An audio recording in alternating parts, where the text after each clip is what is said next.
Hello അസ്സലാമു അലൈക്കും. തേങ്ങയായിട്ട് വന്നിക്കണത് ചട്ടിനി കറി ഉണ്ടാക്കാൻ. ചട്ടിനി കറി എന്തിനാണ് ഉണ്ടാക്കണത് വെച്ചാൽ ദോശയ്ക്കാണ് ചട്ടിനി കറി ഉണ്ടാക്കണത്. എന്തിനാണ് ഈ ദോശ ഉണ്ടാക്കണത് വെച്ചാൽ നമുക്ക് രാവിലെ വെറും വയറ്റിൽ കഴിക്കാൻ വേണ്ടിയിട്ടാണ് നമ്മൾ ഈ ദോശ ചട്ടിനി കറിയൊക്കെ ഉണ്ടാക്കണമെന്നാണ് പറഞ്ഞു വരുന്നത്. അപ്പോൾ ഇന്നത്തെ വീഡിയോ ഇതാണെന്നാണ് പറഞ്ഞു വരുന്നത്. തേങ്ങ കത്തില്ലാതെ ഉടച്ച വീഡിയോ ആണ് നിങ്ങൾ കണ്ടത്. വീഡിയോ ഒക്കെ ഒരു ലൈക്ക് കൊടുക്കുന്നയാളെ കത്തില്ലാതെയാണ് ഈ തേങ്ങ ഉടച്ചിട്ടുള്ളത്. കത്തില്ല നമ്മുടെ അടുത്ത്, അതുകൊണ്ട് നമ്മൾ അങ്ങനെ കുത്തണുണ്ടല്ലോ, ഇഞ്ചിയും വെളുത്തുള്ളിയൊക്കെ കുത്തണം, അതിനോടാണ് തേങ്ങ ഉടച്ചതെന്നാണ് പറഞ്ഞു വരാനുള്ളത്. അപ്പോൾ കണ്ടോ, നമ്മളിവിടെ ദോശ ഉണ്ടാക്കണം. ദോശ ഉണ്ടാക്കണമെങ്കിൽ മാവ് അരക്കണ്ടേ? എവിടെ മാവ് അരക്കണമല്ലോ. മാവ് അരക്കാന്ന് പറഞ്ഞാൽ മാവെല്ലാം അരക്കണ്ടി, അരിയാണ് അരക്കേണ്ടത് കേട്ടോ. മാവ് അരച്ചിട്ട് കാര്യമില്ല, അരി തന്നെ അരക്കണം, എന്നാലേ ഇതേപോലത്തെ മാവ് കിട്ടുള്ളൂ, ഇതേപോലത്തെ നല്ല സോഫ്റ്റ് ദോശ കിട്ടുള്ളൂ. അപ്പോൾ എല്ലാവരും എൻ്റെ വീഡിയോ കണ്ടോളി, ഇഷ്ടപ്പെട്ടാൽ ലൈക്ക് ഇട്ടോളി, കമൻറ്റ് ഇട്ടോളി, ഷെയർ ഇട്ടോളി. സബ്സ്ക്രൈബ് ചെയ്യാതെ കാണുന്ന പൊന്നു കൂട്ടുകാരെ സബ്സ്ക്രൈബ് ചെയ്യുമ്പോൾ ഓൾ അറിഞ്ഞൊരു ഓപ്ഷൻ ക്ലിക്ക് ചെയ്യുക. അത്രയ്ക്ക് തന്നെ ഉള്ളൂ. തേങ്ങ ഇപ്പോൾ പൊട്ടിച്ചിട്ടുള്ളൂ. നേരത്തെ എന്തത്തേനിപ്പോൾ ഞാൻ കാട്ടിക്കൂട്ടീനത്. ഏതെങ്കിലും എന്തായാലും പാടില്ല. തേങ്ങ എന്തോ അവിടെ പോയിരിക്കുന്നു പ്രിയപ്പെട്ടവരെ. ഇനി ഞാൻ അരി ആയിട്ടാണ് വന്നിക്കുന്നത്. അരി വെള്ളത്തിലിടണം. തലേ ദിവസം വെള്ളത്തിലിടുകയല്ല വേണ്ടിയത്, വൈകുന്നേരം വെള്ളത്തിലിട്ട് രാത്രിയുടെ അരച്ചാൽ മതി എന്നാണ് നമുക്ക് പറയല്ലേ.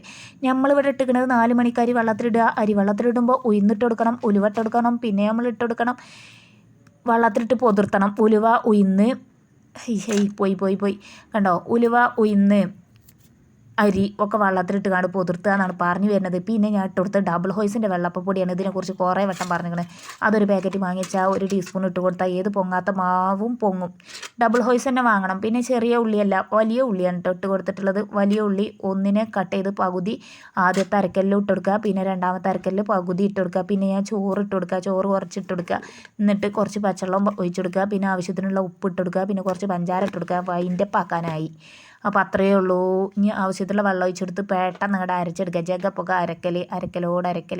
അപ്പോൾ അങ്ങനെയാണ് നമ്മൾ ഈ ദോശൻ്റെ മാവ് തയ്യാറാക്കേണ്ടത്. അപ്പോൾ ഇത് കണ്ടോ, ആദ്യത്തെ അരച്ചിട്ടില്ല, അതിന് മുമ്പ് വെള്ളം പാരാൻ മറന്നു. വെള്ളം ഒഴിച്ചെടുക്കണം. വെള്ളം ഒഴിച്ചാൽ അത് അരച്ചിട്ടുണ്ടെന്നുണ്ടെങ്കിൽ മിക്സി കത്തിക്കരിഞ്ഞ് കരിക്കട്ടാവും. വെള്ളം ഒഴിച്ചിട്ടാണ് അരച്ചെടുക്കേണ്ടതെന്നാണ് പറയല്ലത്. ഒരു പാകത്തെ വെള്ളം ഒഴിച്ചെടുക്കുക, എന്നിട്ട് അതേപോലെ അരച്ചെടുക്കുക. ഇനി നമ്മൾ അരച്ചെടുക്കാൻ പോവാണ്.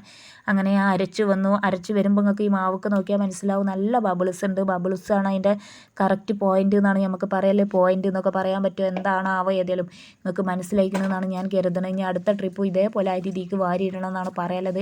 കണ്ടോ, അരി ഫുള്ള് വാരിയിടുന്ന വീഡിയോ ഞാൻ എടുത്തുക്കണമെന്ന് എനിക്കറിയില്ല. ഇതിന് മുമ്പ് ഞാൻ കുറേ വീഡിയോ ഇട്ടാണ്, അതുകൊണ്ടാണ് ഞാനിതിങ്ങനെ നിരന്തരം എന്നും അരി വെള്ളത്തിലിടുക, ഉഴുന്നരക്കുക, ഉലുവരക്കുക, അരി അരക്കുക, ഇതന്നെ എടുത്തിട്ട് അങ്ങക്ക് ബോറടിച്ചു. എന്നാലും നമുക്ക് വീഡിയോ ഇല്ലാത്തത് കാരണത്താൽ നമ്മളിവിടെ വന്ന് വീഡിയോ ഇടാമെന്നാണ് പറഞ്ഞു വരുന്നത്.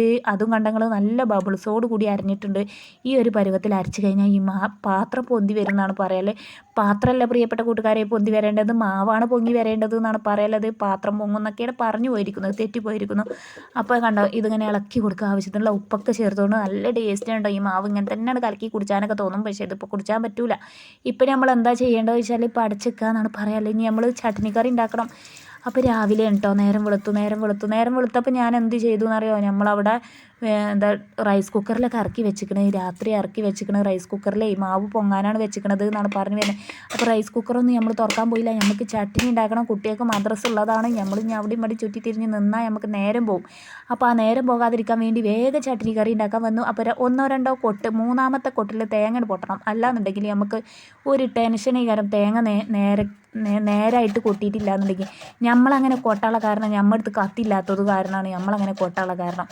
അപ്പോൾ കത്തിയില്ല, ഞാനൊരു കത്തിയല്ല എന്നാണ് പറഞ്ഞു വരുന്നത് പ്രിയപ്പെട്ട കൂട്ടുകാരെ. അപ്പോൾ കണ്ടോ, ഞാനിവിടെ നാളികേരം ചിരകിയെടുക്കുക. അപ്പോൾ എല്ലാവർക്കും അറിയില്ലേ, ഇങ്ങനെ ഫാസ്റ്റായിട്ട് ചിരങ്ങുമ്പോൾ കയ്യുമ്പോൾ തട്ടാതെ നല്ലോണം നോക്കണം എന്നാണ് പറയുന്നത്. കയ്യുമ്പോൾ തട്ടിയാൽ പിന്നെ പണിയാവും.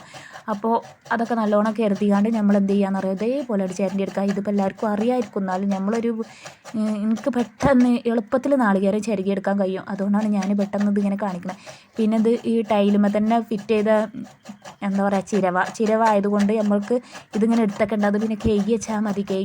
പിന്നെ ഈ മരത്തിൻ്റെ ചിരവയൊക്കെ ഉണ്ടല്ലോ, അതൊന്നും എനിക്കിഷ്ടം തന്നെയല്ല. ആകെപ്പാടെ വിളിയായിക്കൊണ്ട് ഇത് നല്ല സൂപ്പറാണെന്നാണ് നമുക്ക് പറയാനുള്ളത്. ഇനി ഇതിനെക്കുറിച്ച് വർണ്ണിക്കാൻ എനിക്ക് പറഞ്ഞേ കിട്ടുന്നില്ല, കഴിഞ്ഞു. ഇനി അടുത്തതായിട്ട് നമുക്ക് എന്ത് ചെയ്യണം, ഒരു മിക്സിൻ്റെ ജാർ അങ്ങോട്ട് എടുക്കുക. ജാർക്ക് നമ്മൾ എന്തൊക്കെയാണ് ഇട്ട് കൊടുക്കുന്നത്, നാളികേരം ഇട്ട് കൊടുത്ത് കഴിഞ്ഞാൽ അതിന് മുകളിലേക്ക് പച്ചമുളക് ഇട്ട് കൊടുക്കണം. പച്ചമുളക് ഇട്ട് കൊടുത്തു കഴിഞ്ഞാൽ ഇതിലേക്ക് 2 ഇല്ലി ചെറിയ ഉള്ളി ഇട്ട് കൊടുക്കണം. ചെറിയ ഉള്ളിയൊക്കെ ഒരു പ്രത്യേക ടേസ്റ്റിനാണ്. പിന്നെ 2 ഇല്ലി വെളുത്തുള്ളി ഇട്ട് കൊടുക്കണം. പിന്നെ ആവശ്യത്തിലുള്ള വെള്ളം ഒഴിച്ച് കൊടുക്കണം. പെട്ടെന്ന് അങ്ങോട്ട് അരച്ചെടുക്കാൻ നമുക്ക് നേരമില്ല, അതുകൊണ്ടാണ് ഇത്രയും സ്പീഡിൽ പോണത്. അപ്പോൾ വോയിസ് വേറെ ടൈമിലാണ് കൊടുക്കണമെന്നുണ്ടെങ്കിലും നമ്മൾ അതിനനുസരിച്ച് നമ്മളും പോകേണ്ടതെന്ന് വിചാരിച്ചിട്ട് ചായപ്പൊടി നോക്കുമ്പോൾ ചായപ്പൊടി ഇല്ല, ചായക്ക് വെള്ളം വെച്ചിട്ടുണ്ട്, ചായപ്പൊടി കാണാനില്ല. അപ്പോൾ തപ്പിത്തരിഞ്ഞ് ചായപ്പൊടി എടുത്ത് വെള്ളം തിളച്ചാൽ ഉടനെ തന്നെ ചായപ്പൊടി ഇട്ട് കൊടുക്കുക എന്നാണ് പറയാല്. ആദ്യം പഞ്ചാര ഇട്ട് കൊടുത്താൽ മതി, എന്നാൽ പിന്നെ ഇളക്കി കൊടുക്കണമല്ലോ. വെള്ളം വെക്കുമ്പോൾ തന്നെ പഞ്ചാര ഇട്ട് കൊടുക്കുക, എന്നാൽ പിന്നെ ഇളക്കി ഇളക്കി ഇളക്കി ഇളക്കി നമ്മൾ കുഴങ്ങൂല എന്നാണ് പറയാനുള്ളത്. പിന്നെ നമ്മൾ ചായപ്പൊടി ഇട്ട് കൊടുത്താൽ പിന്നെ ഇളക്കാനേ നമ്മൾ പോകണ്ട, പിന്നെ നമ്മൾ അടച്ചു നമ്മൾ ഏത് വഴിക്ക് പോയാലും ചായ നല്ല സൂപ്പർ ടേസ്റ്റ് ചെയ്യാമെന്നാണ് നമുക്ക് പറയാനുള്ളത്. ഇനി നമുക്ക് എന്താണ് ചെയ്യാനുള്ളത്, ഈ ചായ അടച്ചു വെക്കുക. അങ്ങനെ ചായ റെഡിയായി, കുട്ടികളൊക്കെ ഓരോരുത്തർ എണീറ്റ് വരാൻ തുടങ്ങി. ഇനി നമുക്ക് പെട്ടെന്ന് തീരെ സമയമല്ല. കുട്ടികൾക്ക് 7 മണിക്കല്ല 6:45 കുട്ടികൾക്ക് മദ്രസയിലേക്ക് പോകണം. അടുത്തതായിട്ട് ഞാൻ ചട്ടിയെടുത്ത് ചട്ടിയിലേക്ക് ചട്ടിനി ഉണ്ടാക്കാൻ വേണ്ടി കടുകിട്ടു. ആദ്യം കടുകല്ല ഇട്ടത്, വെളിച്ചെണ്ണയാണ് ഒഴിച്ചു കൊടുത്തത്. വെളിച്ചെണ്ണ ഒഴിച്ചു കൊടുക്കുക, പിന്നെ കടുകിട്ട് കൊടുക്കുക, പിന്നെ കറിവേപ്പില ഇട്ട് കൊടുക്കുക. പിന്നെ ഈ ചട്ടിനിക്ക് അരച്ച മാവുണ്ടല്ലോ, മാവല്ല തേങ്ങ, ഈ തേങ്ങ ഉണ്ടല്ലോ അത് ഈ കട ഒഴിച്ചു കൊടുത്തിട്ട് പെട്ടെന്ന് അങ്ങോട്ട് നമുക്ക് റെഡിയാക്കാൻ പറ്റുമെന്നാണ് പറഞ്ഞു വരുന്നത്. ആവശ്യത്തിനുള്ള ഉപ്പ് ഇട്ട് കൊടുക്കുക. അങ്ങനെ അടിപൊളി ചട്ടിനി എന്ന് പറഞ്ഞാൽ ഒരു 1.5 ടേസ്റ്റ് വേറെ ലെവലാണ് മക്കളേത്. പറഞ്ഞറിയിക്കാൻ എനിക്ക് കഴിയണില്ല, അത്രയ്ക്ക് സൂപ്പർ ടേസ്റ്റിയാണ്. ഹെൽത്തി റെസിപ്പിയാണ്, എല്ലാവരും ഉണ്ടാക്കി നോക്കുക. കയ്യിലെടുത്ത് ഇളക്കിയിട്ട് ഇതൊന്ന് തള വന്നു കഴിഞ്ഞാൽ ഇത് ഓഫാക്കാവുന്നതാണ് പ്രിയപ്പെട്ട കൂട്ടുകാരെ. അപ്പം അത്രയേ ഉള്ളൂ. അപ്പോൾ നിങ്ങൾക്ക് ഇഷ്ടമായില്ലേ ഈ ചട്ടിനി ഇഷ്ടമായിക്കണമെങ്കിൽ വീഡിയോക്ക് താഴെ ഒരു ലൈക്ക് കൊടുക്കുക, കമൻറ്റ് ഇടുക, ഷെയർ ചെയ്യുക. സബ്സ്ക്രൈബ് ചെയ്യാതെ കാണുന്ന പൊന്നു കൂട്ടുകാരെ ഈ വീഡിയോ സബ്സ്ക്രൈബ് ചെയ്യുക. സബ്സ്ക്രൈബ് ചെയ്യുമ്പോൾ ഓൾ ഒരു ഓപ്ഷൻ ക്ലിക്ക് ചെയ്താലാണ് ഞാനൊരു വീഡിയോയുടെ നോട്ടിഫിക്കേഷൻ നിങ്ങളുടെ ഫോണിൽ എത്തുകയുള്ളൂ എന്ന് ഓർമ്മപ്പെടുത്തിക്കൊണ്ട് ഈ വീഡിയോ ഇവിടെ വൈൻഡപ്പ് ആക്കുന്നു. അടുത്ത വീഡിയോ ഞാൻ സ്റ്റാർട്ടാക്കുന്നു. മാവ് ഇങ്ങോട്ട് വരും. മാവ് അരച്ച മാവ് എവിടെ പോയിരിക്കുന്നു? രാവിലെ അയക്കണമല്ലോ, മാവ് ഇങ്ങോട്ട് വരും കേട്ടോ, ഒപ്പം വരും. ഒറ്റ മിനിറ്റ്, ഇപ്പോൾ വരും. ഒറ്റ മിനിറ്റ് അല്ല, ഒറ്റ സെക്കൻഡ്. ആ മാവ് ഇവിടെ ചട്ടിയിലെ ചട്ടിനി ഇങ്ങനെ കണ്ടുകൊണ്ടിരിക്കുമ്പോൾ മാവ് ഉടൻ തന്നെ വരുന്നതാണെന്നാണ് എനിക്ക് പറയാനുള്ളത്. ഏതെങ്കിലും മാവ് വന്നിരിക്കുന്നു പ്രിയപ്പെട്ട കൂട്ടുകാരെ. ഞാനേ അപ്പം എന്നല്ല പറയേണ്ടത്, അപ്പം അല്ല, എന്താ പറയാൻ വന്നത് ഞാൻ മറന്നു പോയിരിക്കുന്നു. ഞാൻ വന്നത് എന്തിനാണെന്ന് വെച്ചാൽ മാവ് നിങ്ങൾ കണ്ടില്ലേ, നല്ലോണം പൊങ്ങി വന്നിട്ടില്ല. റൈസ് കുക്കറിൽ ഇറക്കി വെച്ചതേനാണ് പറഞ്ഞു വരാല്. ഓയിൽ ഒഴിച്ചെടുത്തത് എന്തിനാണെന്നറിയോ? ഓയിൽ ഒഴിച്ചെടുത്തത് നിന്നിട്ട് നല്ലോണം എന്താ പറയുക നൈസായിട്ട് ഇങ്ങോട്ട് ചട്ടിയിൽ നിന്ന് കിട്ടാനാണെന്നാണ് പറഞ്ഞു വരുന്നത്. കുറേ പ്രാവശ്യം ഒന്നും വീഡിയോ എഡിറ്റ് ചെയ്തില്ല, ഒറ്റ പ്രാവശ്യം സൗണ്ടും കൊടുത്ത് വോളിയം കൊടുത്ത് അങ്ങോട്ട് പോകാമെന്ന് വിചാരിച്ചു. കുറേ ഇതിമ ചുറ്റി തിരിയാൻ നിന്നാലേ നമ്മളെ ടൈം വേസ്റ്റ് ആണെന്നാണ് പറയാനുള്ളത്. കുറേ ടൈം നമ്മൾ എഡിറ്റിങ്ങിന് പോകാൻ പാടില്ല, കുറേ ടൈം നമ്മൾ കുക്കിങ്ങിന് വേണ്ടി വേസ്റ്റ് ചെയ്യാൻ പാടില്ല. നമ്മുടെ ടൈം ലാഭിച്ചുകൊണ്ട് നമ്മളൊരു റെസിപ്പി എങ്ങനെ ഉണ്ടാക്കാമെന്ന് നിങ്ങൾക്ക് കാട്ടിത്തരാൻ പോകണം. അപ്പോൾ 2 ചട്ടി വെച്ചിരിക്കുന്നു, 2 ചട്ടിയിലും പാരണ്ടി വരും, അല്ലാന്നുണ്ടെങ്കിൽ ആകൂല. 2 കുട്ടികളും മദ്രസയിലേക്ക് പോകാണ്ട്. അപ്പോൾ ഒരാൾ ചോദിച്ചുമ്പോൾ അപ്പം ചോദിച്ചുമ്പോൾ 3 കുട്ടികൾക്കും വേണ്ടി വരും. 3 ആൾ എണീറ്റ് വന്നിരിക്കുകയാണ്, എന്ത് ചെയ്യേണ്ടതെന്ന് അറിയില്ല, നട്ടം തിരിഞ്ഞ് നിൽക്കുകയാണ് ഞാൻ ഈ അവസരത്തിൽ. അപ്പോൾ 3 ചട്ടി മാണ്ടീനി, 3 ചട്ടി ഇല്ലാത്തത് കാരണം ഞാൻ 2 ചട്ടി വെക്കണം, 3 അടുപ്പില്ലാത്തത് കാരണം ഞാൻ 2 അടുപ്പ് വെക്കുക എന്നാണ് പറഞ്ഞു വരുന്നത്. അപ്പോൾ 2 ചട്ടിയിലും പാരാൻ നിൽക്കുമ്പോൾ നമ്മൾ 2 ഭാഗത്തേക്ക് ശ്രദ്ധിക്കണം, അല്ലാന്നുണ്ടെങ്കിൽ കത്തി കരിഞ്ഞ് കരിക്കട്ടാവും, ഏത് ചട്ടിയത്തെ നമുക്ക് കിട്ടൂല എന്നാണ് പറഞ്ഞു വരുന്നത്. പിന്നെ 2 ചട്ടി വെച്ചാൽ അങ്ങനെയൊക്കെയാണ് കാര്യങ്ങൾ പറയാല്ലേ. ഇതിട്ട് നമ്മൾ ഇങ്ങനെ ശ്രദ്ധിക്കുക, അല്ലാന്നുണ്ടെങ്കിൽ ഇവിടെയൊക്കെ സ്ലിപ്പാവട്ടോ, അങ്ങനെ സ്ലിപ്പായി പോകുമെന്നാണ് പറയാനുള്ളത്. എന്താ വെച്ചാൽ ഈ ചട്ടി അപ്പോൾ കുട്ടികളൊക്കെ മദ്രസയിലേക്ക് പോയിട്ടോ, ഓൽക്കൊക്കെ വേഗം അപ്പം കൊടുത്തു. ഇനി ഓലോട് എങ്ങനെയുണ്ടെന്ന് ചോദിക്കാനുള്ള ടൈമൊന്നും നമുക്ക് കിട്ടിയില്ല. നമ്മളിങ്ങനെ ഓലോടൊക്കെ എങ്ങനെയുണ്ട് എന്നും അപ്പം എങ്ങനെയുണ്ടെന്ന് ചോദിച്ചാൽ ഓലിക്ക് ഈറടിച്ചു. അപ്പോൾ ഈറടിച്ചാൽ ഞാൻ പോയില്ല, ഓല് പോയി മദ്രസയിലേക്ക്. ഇനി ഞാൻ അടുത്തത് ഓരോന്നായിട്ട് ചുട്ടെടുക്കുക. ഇനി 3 ആൾക്കും കൂടി ചായ കുടിക്കാണ്ട്, 3 ആളെന്ന് പറഞ്ഞാൽ അത് ഒന്ന് ഞാൻ, ഒന്ന് നമ്മളെ മൂപ്പരാക്ക, ഒരു മോനും കൂടി ഉണ്ട്. ഓനക്കും കൂടി ചായ എടുത്താൽ സമാധാനമായി കിട്ടി. ഏതായാലും ഞാനങ്ങോട്ട് ചായ അകത്താകട്ടെ, അല്ലാന്നുണ്ടെങ്കിൽ നമുക്ക് ആരോഗ്യം ഉണ്ടാവില്ല. നമുക്ക് ഇങ്ങനെ കയ്യും കാലൊക്കെ വറച്ചിലൊക്കെ തുടങ്ങും. നമുക്ക് നേരത്തിന് ഫുഡ് അങ്ങോട്ട് എത്തണം പള്ളൻ്റെ ഉള്ളിലേക്ക്. അതിന് വേണ്ടിയിട്ടാണ് നമ്മൾ ഈ വത്തപ്പാട് കൂട്ടി നമുക്ക് ഇല്ലേക്ക് നമ്മൾ കുറച്ച് നെയ്യൊക്കെ തടവി കൊടുക്കുന്നുണ്ട്. മറ്റവർക്ക് നെയ്യൊന്നും തടവാൻ നമുക്ക് നേരം കിട്ടിയില്ല, നമുക്ക് ഇല്ലേക്ക് നമ്മൾ തടവി കൊടുക്കട്ടെ. നല്ല സ്വാദിഷ്ടമായിട്ട് നമ്മൾ കഴിക്കണം എന്നാണ് പറയാനുള്ളത്. കുട്ടികൾക്ക് കൊടുക്കാനുള്ള നേരമൊന്നുമില്ല ഞങ്ങളെ. അതെ, ആ ചട്ടിക്ക് നെയ്യൊക്കെ തേച്ച് കൊടുക്കണം എന്നുണ്ടെങ്കിൽ ആദ്യം നെയ്യിൻ്റെ പാത്രത്തിൽ പോയിക്കാണ്ട് അതിലൊന്ന് പോയി തലയിടണം, പിന്നെ ദീക്കൊന്ന് തേക്കണം, ദീക്കൊക്കെ തലയിടാനുള്ള നേരമില്ലാത്തത് കൊണ്ട് നമ്മൾ ഓൽക്ക് നെയ്യ് കൊടുത്തില്ല. ഇനി മദ്രസൊക്കെ വിട്ട് വന്നിട്ട് നെയ്യൊക്കെ കൊടുത്ത് നല്ല സൂപ്പറാക്കി കൊടുക്കുക. ഏതെങ്കിലും ഓൽക്ക് അപ്പം കറിയും ചട്നിക്കറി നല്ല കട്ടൻ ചായയും ദോശയൊക്കെ കൊടുത്തു ഓലെ പറഞ്ഞേച്ചു എന്നാണ് പറയാല്ലേ. ഇനി നമ്മളാണ് ഈ ചുട്ടെടുക്കണേ, നമുക്കുള്ളതാണ് കേട്ടോ. അപ്പോൾ എങ്ങനെയുണ്ട്, നിങ്ങൾക്ക് ഇഷ്ടമായോ? വീഡിയോ ഇഷ്ടമായിക്കണമെങ്കിൽ ലൈക്ക്, അത് ഞാൻ ഒരേട്ട പറഞ്ഞല്ലേ.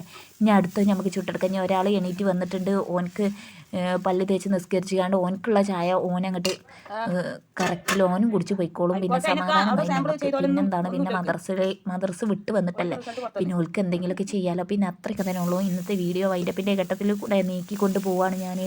ഇത്രയും നേരം എൻ്റെ വീഡിയോ കണ്ടു നിന്ന എല്ലാ കൂട്ടുകാർക്കും ഒരിക്കൽ കൂടി നന്ദി രേഖപ്പെടുത്തിക്കൊണ്ട് ഞാൻ പോവുകയാണ് പ്രിയപ്പെട്ട കൂട്ടുകാരെ.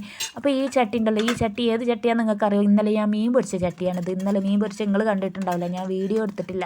അപ്പോൾ മീൻ പൊരിച്ച ചട്ടിയിൽ നിന്നാണ് ഞാൻ ഇങ്ങനെ നൈസായിട്ട് എടുക്കണമെന്നാണ് പറഞ്ഞു വരുന്നത്. ഇരുമ്പിൻ്റെ ചട്ടിയാണിത്. സാധാരണ നോൺ സ്റ്റിക്കിൻ്റെ ചട്ടിയൊക്കെ ആണെങ്കിൽ ദോശ ചുടുന്ന ചട്ടി ദോശ ചുടാനേ പറ്റുള്ളൂ. ഏത് ചട്ടി എന്തിനാണോ ഉപയോഗിക്കുന്നത് അതിന് മാത്രമേ പറ്റുള്ളൂ. ഈ ചട്ടിയിൽ ഞാൻ മീൻ പൊരിച്ചലുണ്ട്, ചിക്കൻ പൊരിച്ചലുണ്ട്, പിന്നെ എന്തൊക്കെ സകലതും ഞാൻ പൊരിച്ചെടുക്കലുണ്ട് എന്നാണ് പറയുള്ളത്. ഇനി അതിൻ്റെ മുകൾക്ക് കറി അങ്ങോട്ട് പാരട്ടെ. ആദ്യം ഒരു അപ്പം ഞാൻ തിന്ന് നോക്കിയിട്ടുണ്ട്. ഇനി ഏതെങ്കിലും ഞാൻ കറി പറഞ്ഞ് ഞാൻ ടേസ്റ്റ് ചെയ്യട്ടെ. പഠിച്ച റബ്ബേ, ഞാൻ ആ കറി പറഞ്ഞ് തിന്നുമ്പോൾ എന്താ ടേസ്റ്റ് എന്ന് പറയാം, പറഞ്ഞറിയിക്കാൻ കഴിയില്ല. അത്രയ്ക്ക് ടേസ്റ്റാണ്. ഇങ്ങനെ അലിഞ്ഞ് നിൽക്കണം, അപ്പോഴാണ് അതിൻ്റെ ടേസ്റ്റ് കേട്ടോ. ചട്നി കറി എന്തോ ഒരു ടേസ്റ്റാണെന്ന് അറിയാം, പറഞ്ഞറിയിക്കാൻ കഴിയണില്ല. ചട്നി കറി ദോശയിൽ പിന്നെ നെയ്യൊക്കെ ചേർത്തോട് പറയണ്ട, അത്രയ്ക്ക് സൂപ്പർ ടേസ്റ്റാണ്. എല്ലാവരും എൻ്റെ വീഡിയോ കണ്ടിട്ട് ഉണ്ടാക്കി നോക്കുക. അപ്പോൾ എനിക്ക് മോൾക്ക് കിട്ടി.